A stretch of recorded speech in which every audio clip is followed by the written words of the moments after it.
I leave for New York in 4 days. There are 3 things I need to accomplish before I leave. Number 1, I want to pay for my first class plane tickets. Number 2, I need to see if I am a winning live poker player at the highest stakes I can find. And number 3, last but not least, we need to settle the beef with LockedIn Poker. Welcome to episode 1 of Make Poker Cool Again. Roll the vlog.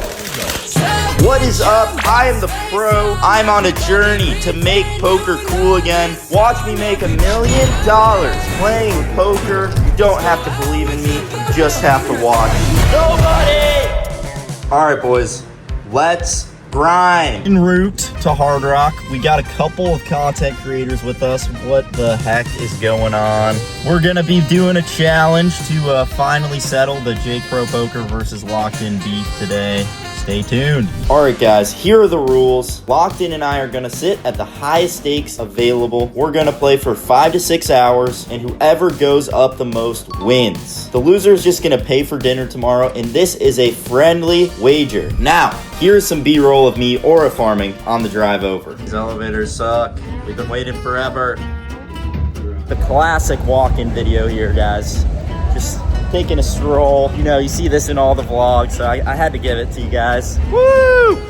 Nobody. We sit down with 2.5K at 5-10-10 for our first epic hand of the series. We have pocket 10s. I raise under the gun to 30. We get a call from the small blind and a fold from the big blind. We get a beautiful flop. 7, 8, 9, 2 diamonds. We decide to go for a larger sizing and go for 45. He calls. The turn is another great card, an offsuit 3. We still have an overpair. We still have an open ender. We unblock all the flush draws. And when he checks, we have to size this up. We bet 150. And he snap raises us to 450. What the heck? At this point, I know this guy's never bluffing in this spot. However, I also know there are a lot of river cards that will allow us to double up. So I decide to stick it in and see a river where I know I'm behind. The river is the queen of diamonds. So this is horrible for our specific hand, black 10s, but it's very good against our opponent's range of certainly sets, straights, 2 pairs, and that's pretty much the minimum that he has. Our spidey senses immediately tingle.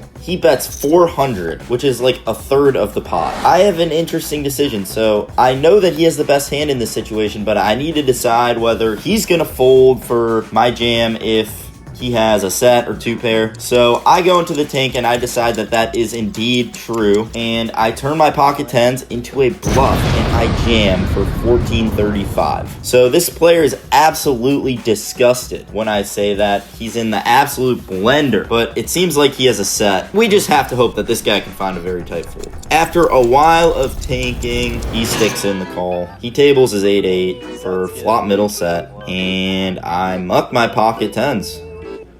Ouch. So this is the first time I've played live poker in a year, and we immediately got stacked. So yeah, it's not looking good. It's not looking very good, but I think that was an epic bluff, and I'm not really going to apologize for it. So let's keep grinding. The action is upped to 10, 25, 25. What the heck? That is some huge stakes. We win a handful of small pots and find ourselves back up to 4,200 in our stack. We're in for 5. So this brings us to a hand against the vlogger himself, the dropout, Locked In Poker. We pick up King Jack of diamonds in the small blind. He is on the button and opens to 75. I, of course, will not be letting him bully me, and I 3-bet to a smaller sizing of 250. He sticks in the call, and the flop is Jack 9-9 2 clubs. I down bet to 150, and he snaps me off. The turn is a seemingly inconsequential 6 of spades. I decide to size to 450, knowing that there aren't a ton of hands to get value from, and he ends up raising to 1350. That's very weird. Typically, I would consider folding the turn, but I know from our heads-up match that he's actually pretty balanced or even slightly bluff heavy on his turn raises, so I stick in the call, and I'm most likely calling down on most rivers here. The river is the 5 of clubs, which completes the front door flush, and it also brings in some weird backdoor straights, I guess. So I consider block betting here, but I decided to just check. I think if I block bet, he's gonna jam no matter what he has. So he looks at the board, looks at his cards, and just mucks his hand. I tried to ask what he had, but he just was like, you don't want to know. So that's cool. But now we're battling. So we're actually up 5K at this point, and we've just been chipping up all night long. It seems like we're winning the max in like every single spot and losing the minimum in others. I feel like I'm in the freaking Matrix. Like, it's like actually insane. I'm winning $400 from third pair, and then I'm losing 100 with top pair, top kicker, and it's just beautiful. It's beautiful. But then the night took a turn. See, Saturday, June 29th was also UFC 317. I'm a huge MMA fan, so when the main card came on, you already know I was just gonna sit out and watch the fights. And holy cow, was that an epic decision. Holy moly, what a card. But we aren't done. I'm a man of my word, and we are gonna grind. So, unfortunately, when we go to sit down with our 10K, they only let us buy back in for 5. So now we're essentially in for 0. Very weird. We had a pretty uneventful last couple of hours of the session, but we have one final pot of the night. So with the adrenaline dump from the fight, I present to you the biggest pot in my live poker career thus far. I get dealt 8-8 in the big blind. We get a loose player that raises from the middle position, and the button decides to 3-bet to 250. So I make the cold call in the big blind, and middle position sticks around. We get a weird flop of 3-3-9 rainbow. So it goes check check, and the button c-bets to a small 175. Of course, I'm not going anywhere with pocket eights yet. The turn is a seemingly inconsequential 10. There are now 2 overs to my 8, but I really don't think this player has any 9x or 10x in his 3-bet range very frequently. So when he sizes up to 950 on the turn, I'm really thinking that this is telling me he is a boat. I have to make a decision for the rest of my stack. So I think it through and I make the call. I think he's going to triple off on almost any river, and he has a pretty reasonable jam size left. So we're committed. We need some help, maybe. Maybe we don't. The river is a 5, and when I check, I know what's coming. He takes a second, and he goes all in for the rest of my stack. So, damn. What the heck? Now, this is where I learned something. We've been playing for about 8 hours at this point, and in retrospect, I don't think this guy's ever bluffing ace-king, king-queen, queen-jack suited, king-jack suited, or really anything. I don't think he's bluffing 3 streets with. And when you're tired, folding sucks. So I make the call! He tables his hand, and shoot, aces. GG's. What a gut wrencher. I'm pissed. I just punted off all of my profit for the session, and I want to cry myself to sleep. All right, guys. Final update. I went even. Locked-in poker went down a little bit. Now time to blow off some steam, and let's hit the blackjack tables. Woo! My friend and I sit down for 2K each, and it's 4 a.m. at this point. By 5:30, the Hard Rock knows that nobody runs better than the pro. Plus $17,400. What? Guys, we fucking smoked them in blackjack. The Jake Pro Poker and Locked-in beef is officially over. Got my buddy here now, Mr. Locked-in Poker. No more beef. High five. I'll see you guys in the morning. I'll probably hit a cold plunge. Peace. Nobody runs better than the pro. Nobody! Does it feel good to walk out with the W? Fuck yeah.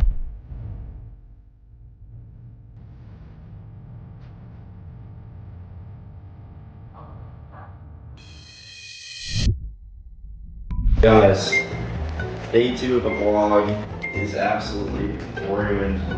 In the garage, I'm exhausted. It's like 6:30, I'm going to the gym. But to hitting the gym, and then we're gonna hit a celebration dinner for my win. It's good stuff, it's good stuff. Possibly the worst lift of my life. It was supposed to be leg day. I'm not gonna show a single second of footage from that. But now it's time for some fucking expensive food, which is epic. We're at Osaka. We got Mr. LockedIn here. It's on me today. It's on him. It's on him. So we will be getting some sort of chef selection. Gonna be epic. LockedIn is gonna leave Miami tomorrow, and he has about 1,600 give or take to complete the challenge that he is doing. So I decide I might as well go play. We get to the tables, and there's only one seat. So me, being a lad, being a gentleman, a good Samaritan, you could even say, I let LockedIn take the first seat, and when I finally get called in, it's about an hour later, and he's about 300 off his challenge, but that will conclude the LockedIn portion of this video. I am here to grind. So to start it off, about 30 minutes into the session, we have pocket rockets. Rockets for the pro! In the small blind, we raised to 75. There are 2 calls, and I decide to 3-bet huge out of position to 485, and I get 2 calls. Wow. Huge pot. Let's freaking go. The flop is kind of gross. 4, 5, 6, 2 diamonds. WTF. Every time you get aces, that seems to be the flop. So I c-bet to 300, really, really small, and I get 1 call from an aggressive player. So we got a little bit over 2K in the pot. The turn is the 9 of hearts, bringing in a backdoor flush draw. So now there's 2 flush draws on the board. I bet again, but knowing that I'm oftentimes way ahead, and I really think my opponent doesn't have much here, I keep it small. So I keep it at 450, and he raises to 1350. This is really weird. He has like 1,500 behind. So with the pot size, I was kind of expecting a jam. I Hollywood, and I'll admit, I pretend like I have a tough choice between call and fold, but I am absolutely not thinking fold one bit. I flick in the call. Big pot, boys. The river is the queen of hearts, bringing in the backdoor flush. I have the ace of hearts.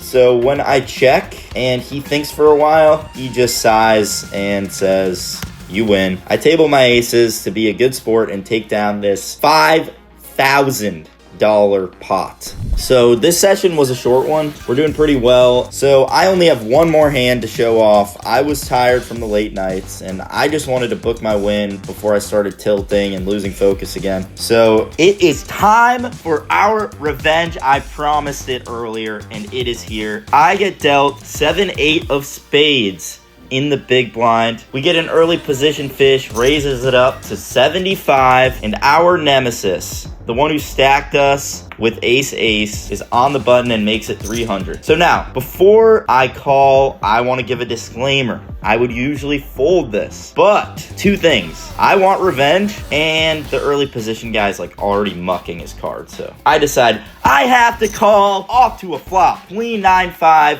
1 spade. We have a gut shot, backdoor flush, and some bad intentions. He goes for a small c-bet of 175. I look deep into his soul and sense some weakness. He knows the pro is gonna get him here. I call. Now off to a very mischievous 10 of spades on the turn. I now have an open ender and a spade draw. Epic.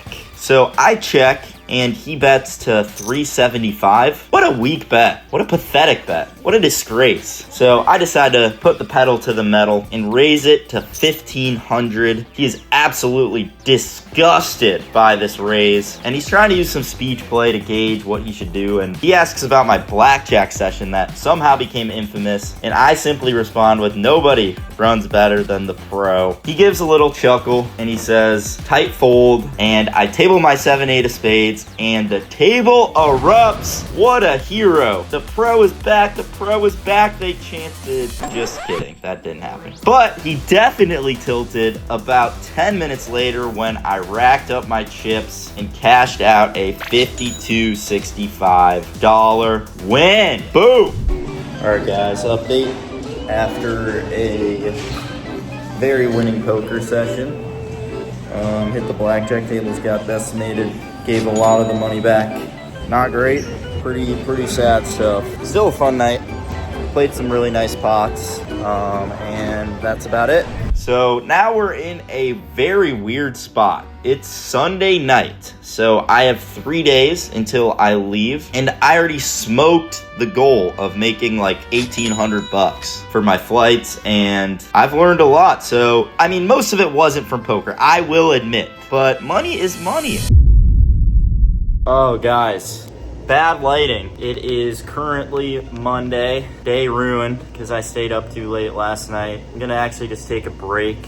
I got the cold plunge running, gonna just hit that, do some work, go to sleep. Pretty lame. You can see the dark circles under my eyes even in this shitty lighting. But tomorrow's gonna be a new day. We're gonna get another session in, gonna get some other shenanigans going. And we got about 2 days before our trip to New York, so we wanna make some more money. Let's fucking go! Had a pretty brutal workout today. Hurt my elbow, so I'm kind of pissed right now, in a bad mood. Never a good start. Going, playing the last session. We got our backpack, so now we're officially a grinder. Walk-in video, already inside. This place is so insane.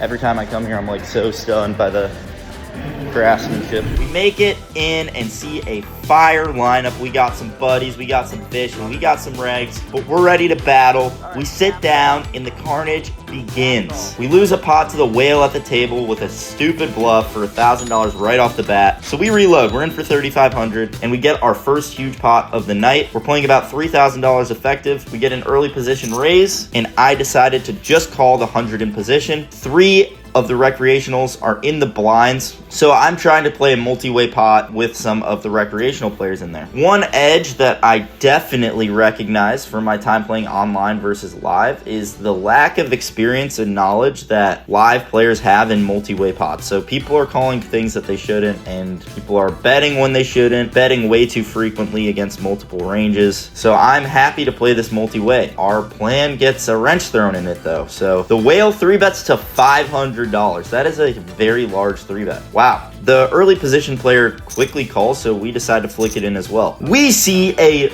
juicy flop. King, queen, 7, 2 hearts. That gives us a gut shot and a flush draw. Wow. This is what dreams are made of. And now we're in a tough spot. The whale goes all in. What the heck? I am in the blender after the early position guy snap folds. It's 2,500 to win 6,500, so I need less than 40%. I also know that this guy is majorly tilted. He's a big whale and could even have like a worse draw or just an under pair, anything. There's a ton of things he can have, so I stick it in. One time, dealer. We need this. The turn is a brick.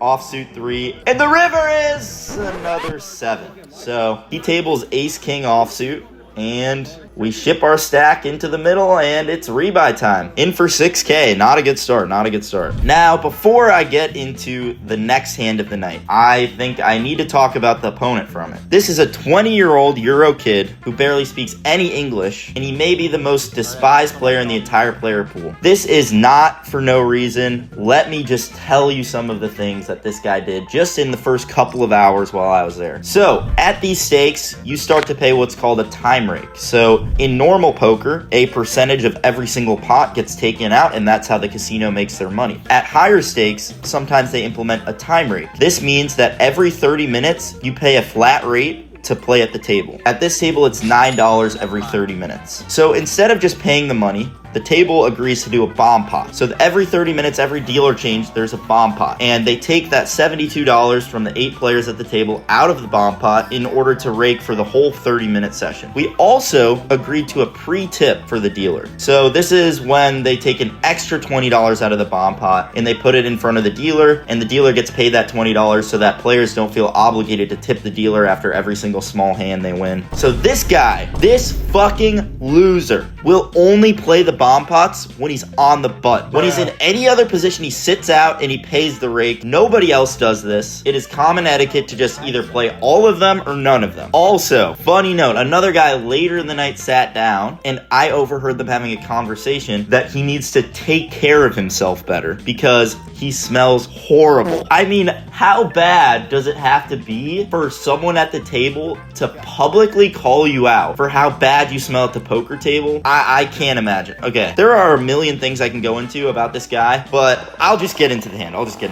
So I pick up pocket king's middle position, and under the gun, he raises to 100. I go for a larger 3-bet sizing due to the big blind anti-structure and an under the gun straddle, so there's a lot of dead money in the pot. I go for a $350 3-bet. The whale calls me on the button, and our Euro buddy, Mr. Macedonia, as they call him, rips it in for 2.5K after about a 3-minute tank. I snap him off, and the other guy folds. I reluctantly allow him to run it twice because it's a pretty dang big pot, and I win both. The table rejoices. My buddy Evan in C3 is yelling at this guy that nobody runs better than the pro. The scenes are epic. There are multiple calls at the table for rebuys. Just wow. So awesome. You know, we're still down a little bit, but I win a couple of small pots and I'm back above water. And the action player announces his last hand of the night and wants to do a flip for $12.50. You know me, I'm a bit of a degen, I'm a gambler, so I agree, and 2 other people agree also. So we have a $5,000 pot blind. So the board runs out ace, 3, 5, king, queen, no flushes, and we're playing it so we flip 1 card at a time and go in a circle. I go first, and I flip a very interesting 4. So I can have the essential nuts with any 2, and the other 3 players go, and a pair of 5s is in the lead. I need an ace, a king, a queen, or a 2 to have a very good chance at winning. I flip it and see a 6. The nut low on this board somehow. I lose, and the pair of 5s ended up taking it down for $5,000. I win some small ones, lose some small ones, and find myself around even. I pick up pocket 7s on the button about an hour and a half later and raise it to 75. I get 2 calls, and the straddle, who is very tight, makes it 300. So I know I'm behind, most likely. He could have ace king or ace queen. And I decide to call in position. We need some help. We go 4 ways. Here we go. 7 in the window. 5, 7, 8, 2 spades on the flop. Let's go. Nobody. He c-bets to 400. I call and the others fold. 2,000 in the pot. We know that he has ace king, ace queen, or overpairs, and that is it. So we are getting ready to extract maximum value on the turn. The turn is the king of diamonds. Very interesting card, and when he checks it to me, I am pretty confident I have the best hand. Usually I would go pretty large, but I noticed this player has about 3,200 behind, and he certainly wouldn't call a jam without even top set. So I go 850, pretty small sizing, and I give myself a really comfortable 2/3 sizing on the river. He snap calls. Interesting. The river comes the ace of clubs. What? Now we have a very perplexing spot because he has aces or kings quite a lot here, and it gets even weirder when he block bets for 500. That's less than a 1/7 of pot, and I am in the blender. Can I raise for value? I think so. I don't know. So I decide that yes, I can raise for value, and I make it 2,000. He snap folds. Damn. He said he had queens, so we definitely sucked out on our guy, and that brings us to the last hand of the night. What a good turnaround. Wow. I pick up pocket 10s on the button and face a cutoff raise to 75. I decide to 3-bet my 10s to 300, and we get a cold caller behind me. The cutoff now 4 bets to 900, and he's playing just over 6K effective. I cover pretty much everyone at the table at this point. I stick in the call. The cold call obviously snap folds, and we see a very interesting 7, 8, 9 rainbow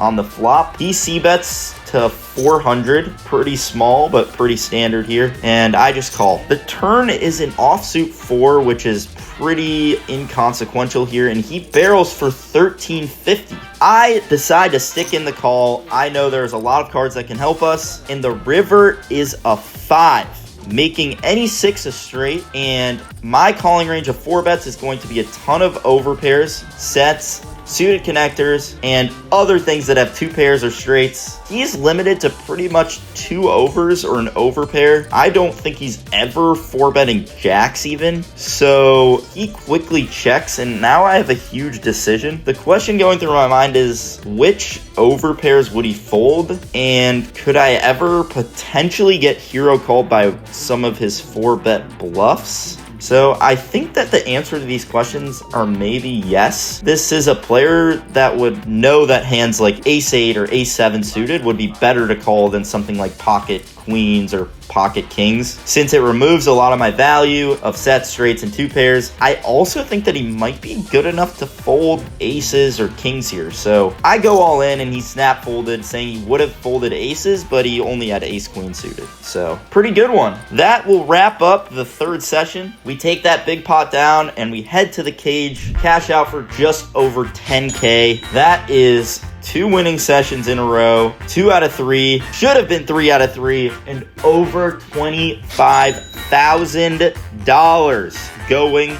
to the pro. Oh my gosh. So guys, vlog number 1 is complete. 4 days, $15,000 or whatever. Pretty fucking good. Let's fucking go. Nobody runs better than the pro. It's pretty cool stuff. Happy about it. I'll tell you something, I definitely paid for my flights. So, on our way to the million. That's a lot of money.